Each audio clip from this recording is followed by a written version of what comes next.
Okay, so I have several sections of this house that is presenting this problem. What you see over here is the deterioration of a lot of boards, including the ones that I just removed there that were damaged by the water. And the reason I just replaced a long time ago the bottom one, and that one is fine because the material that I use now is a cement-based material. It looks exactly like that one. I mean, and the difference is that because back in the days they made these ones, and you can tell how fragile they are. Once this thing touches water, it just becomes crummy. So what I'm gonna do is I'm gonna replace it. I'm gonna show you how to do it. Definitely, you gotta be careful as these things were attached, from the bottom to the top.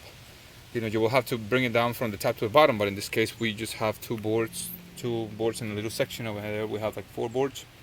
So you need to make sure that you don't damage the ones that are above you, or at least that you have some extra material to repair it. Um, what I'm going to do is I'm going to replace those cardboard-like material or siding planks with this one that is a cementitious material. Is made with the same stuff that you will find some of the sheets for, or like a bucker board for wet applications. The difference is that also it has a little groove, the little reveal over here, but it's a material that will resist the water, will not get damaged with the water as easy as the other ones. And that I'm going to fasten it with this type of screws. They are 2-inch exterior screws, and the good thing is that this thing has a little groove over here that will help us to penetrate and make the surface nice and flat.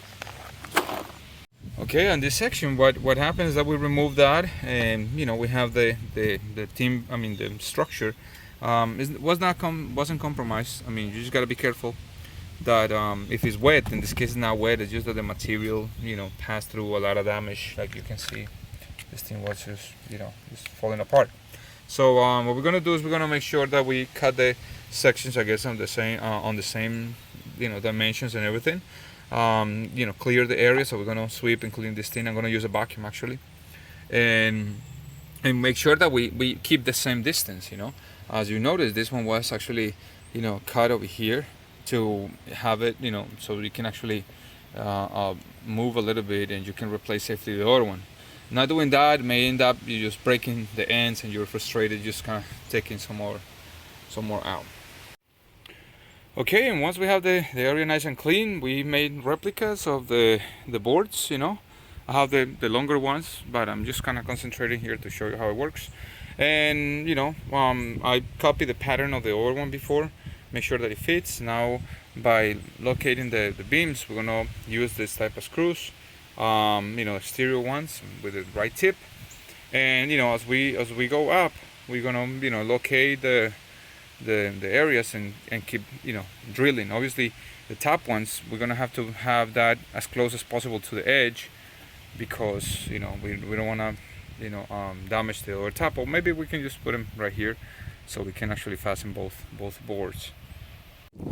Okay, and now that the boards are back in the place that they used to go, it's easy sometimes to notice because you see where they were stopping and starting.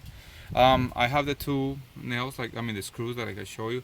They are recessed, so they're gonna be, everything is gonna be sanded and painted properly. I'm gonna use a little bit of painter's putty to seal those holes, and I'm gonna use this type of caulk. This is a let me get it closer. 1 second. This is an indoor-outdoor use, paintable, flexible, 25 years warranty. So it's a really good material. Once it's dry, you will be able to paint over it, and we're gonna match the color of the existing house.